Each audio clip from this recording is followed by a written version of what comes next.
Hello everyone, my name is Leah and this is part 2 in a video series documenting my experience getting the NCTJ multimedia journalism qualification. I hope this can be helpful for anyone doing the same course or considering taking it, and yeah, let's jump into it. So, last video I found a flat and started learning shorthand and also began researching how best to find a placement. This video is focused entirely on securing a placement. I still haven't found one yet, but I'm going to talk you through my process so far. There are several stages to landing a placement. I'm trying to find somewhere to work 1 day a week, ideally the Wednesday. So first, you need to pick the publication that you want to apply to.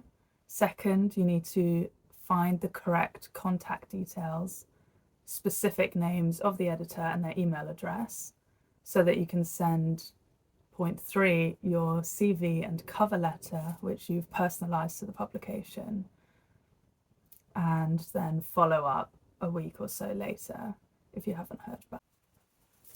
I'm going to talk you through what I've done so far. So in my last video, you saw me compiling a list of magazines that I'd be interested in writing for and trying to add their contact details. So the contact details I went for were phone numbers, because news associates in their handbook, they recommend calling the publication and then asking someone on the phone, do you have the email address of this editor? In my experience, this hasn't really worked because the numbers listed on these magazine and newspaper websites are often customer service or subscription questions and queries, and the people on the end of that line have no idea about the contact details of your editor. Tip number 1, don't bother calling up the publications. In my opinion, this was not fruitful. Tip number 2, do leverage any contacts that you have. For me, that was messaging people on LinkedIn that I vaguely knew. So I worked at my student newspaper at university, and so I found people who I had worked alongside with and connected with who were now journalists or had done this course, and I messaged 3 people a little message, hello, sorry, slightly out of the blue, wondered if you could help me, and asking them for advice and contact details if they had any email addresses of editors.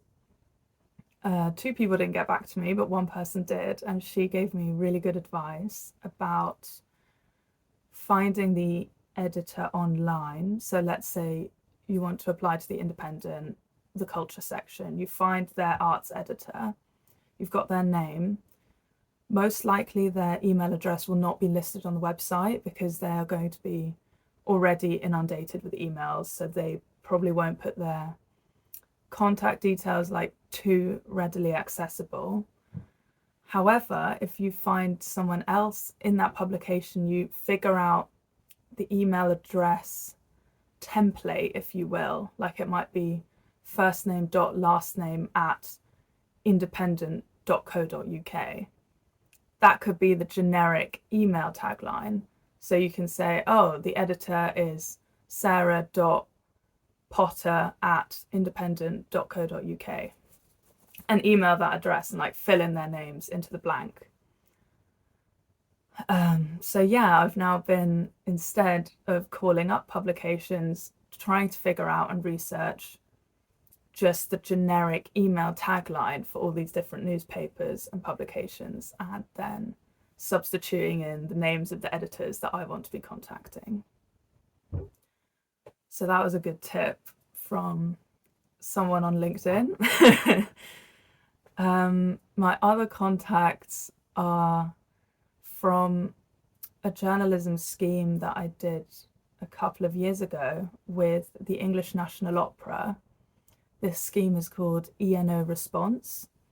I'll link it down below because it's a really amazing scheme. I think they haven't been running it this year, but hopefully they'll bring it back again. And if so, I'd highly recommend going on it. It lets you see an entire season of opera for free on the press night. You'll go and see it in London Coliseum, although they're now moving to Manchester, so perhaps it'll be based in Manchester. Watch the show and then write a review within 48 hours, which you then send in to an art critic who will then give you feedback. You have a Zoom call and they discuss through your review, and then you rewrite with some of their edits included. And yeah, and that was a hugely helpful scheme for me. And it meant that I was mentored by 3 journalists and writers in the arts industry, specifically music, classical music. And so I emailed one person, one of my mentors, and he very kindly replied and gave me other contact details. So I'm hoping through that possibly something can come of it. If not, you know, it's no problem. So yeah, I'd say don't be afraid of contacting people you know. I think the worst that can happen is they ignore you and don't reply. But the best case scenario is that maybe you do manage to land a placement through someone you know from a networking event or an old publication you used to work for. And yeah, from having contacted this mentor, he contacted someone he knew at the Telegraph who just started a graduate scheme there. And then she gave me advice of how she found her placements. One of those tips being to contact the alumni office of my university and ask them if they had any journalism contacts, which I have now done. So that was a really helpful tip. We'll see if I hear back from them. And yeah, so I think there's no point in having contacts if you don't contact them for help. But it is genuinely, it is a bit scary to do because it does feel very much like you're just begging for help and you've got nothing to offer in return. But you'll be surprised by how friendly and willing to help, I think, people are, particularly if they know your position and they like you already. So as of right now, I've only applied to 3 publications: the Financial Times, Prospect magazine, and Tate Etc., which is a quarterly arts magazine by the Tate Galleries. So these are all different publications that I'm personally interested in. I'm a bit concerned about my Prospect application because I thought I'd try and be funny in my cover letter, which has probably gone horribly wrong. But yeah, so now my next step at the minute is doing more research into publications, which might be good. I've found something that's been helpful is if you're on a magazine site or something. I was looking at Pop Matters, for example, and you go to their list of contributors, the masthead. Often they'll have little blurbs and they'll say so-and-so is co-editor here, but they also write for X, Y, and Z. And those are other publications that are probably in the same field as that one that you're Googling. So Pop Matters, I think, is based in the US, but perhaps there's a UK-based magazine that these people write for. And yeah, I'm also just seeing it as a research opportunity for different papers that might be good to pitch to, even if I don't apply for a placement there, if that makes sense. So yeah, that's where I'm at the moment. To me this morning, offering kind of a placement, I think. I mean, it all still needs to be ironed out, but yeah, I mean, that's kind of crazy. It would be amazing if it worked out. And then the other thing is that, you know how I'd emailed the Financial Times? And I was like, oh, they're never going to get back to me, blah, blah, blah. Like, that's just shooting into the void.